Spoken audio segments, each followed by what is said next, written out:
Good afternoon. I was listening this morning to the various talks, and what comes across really clearly, and you heard it this morning from Carl Innes really clearly, I think, that we need all of the solutions, all of the answers, and we can only deliver that through really strong collaboration. And I think that's before I even start to talk about the other things that are going on, that's such an important aspect of where we are in the UK. Strong collaboration is the key to success.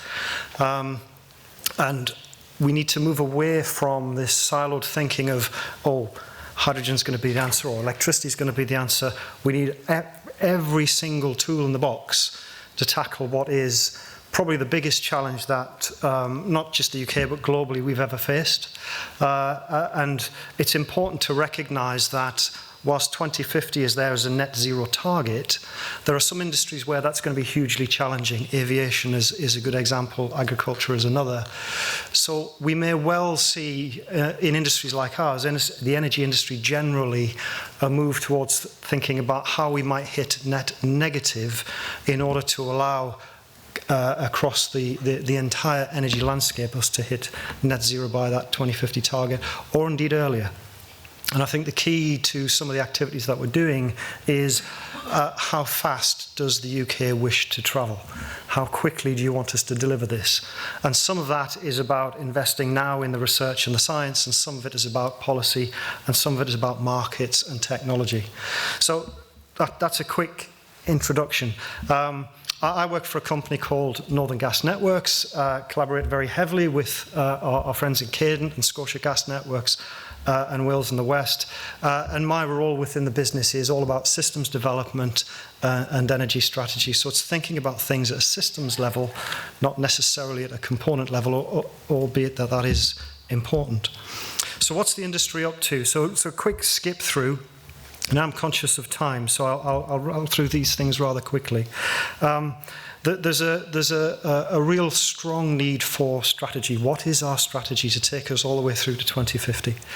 Now, we've been carrying out some work collaboratively. All the gas networks have been involved with this piece of work, which is called Pathways.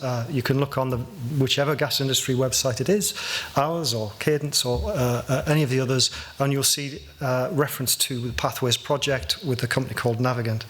And what that's done is carry out some really detailed analysis right across the landscape of where energy is deployed to understand where the right solution might be, whether that's an electricity solution, a biomethane or biogas solution, or whether that's hydrogen and so forth, and really try to box in what a future strategy and a roadmap or indeed a pathway would look like. That report was released at the end of October. And it's one in which the networks are all invested in and are now driving their strategies against in order to carry out the innovation and the research and to deliver net zero as we all wish to see. So that's a little bit about pathways, and I recommend having a look at that. There's some really good material in there and some solid research. Back on that collaboration question then, what else is going on? And a little while ago, there was a group set up called the Hydrogen Transformation Group. And when we're talking about collaboration in the gas industry, that is every single distribution network, National Grid Transmission, HHIC, who are the Hot Water Heating Industry Council, our institute, iGEM, Health and Safety Executive, Ofgem, BEIS, we're all in there. Discussing how we might drive forward the hydrogen roadmap, what areas of research are required, what safety issues might still exist, where are we up to in the research we've carried out so far, and what do we need to do. So that's been a very positive piece of engagement, which went from January through to August. And at that time, we delivered a paper back into BEIS which described some of those areas of research. That's now progressed. It's now called the Hydrogen Programme Development Group. The reason it's now that is it's now chaired by BEIS themselves, and hence the title's a bit more complicated. Which is interesting, but that's a really positive step forward. That government now taking a firm handle on this, firm ownership to try and move the whole hydrogen debate forward. So that's a really important piece of collaboration work. And then just in terms of real world projects, to quickly skip through because I can see I'm being threatened. NGN have had a project called H21, which Dan started. Great piece of work. That continues to carry out the research, which is all about how do we repurpose our existing asset. That's really important because the more we can repurpose and utilise with this new hydrogen product, the lower cost solution it will be. So that's a really important piece of work. That continues.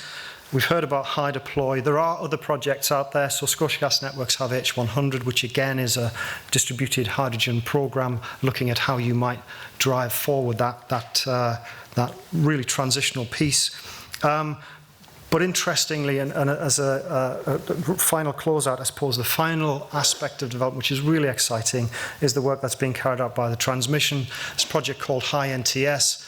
And that's really now looking closely at how you might transition the national transmission system, which is operating at 70, 80 bar, to carry hydrogen. So that's an important piece of work because that wasn't really felt to be possible. But now it looks like there's a real credible solution there. Thank you very much.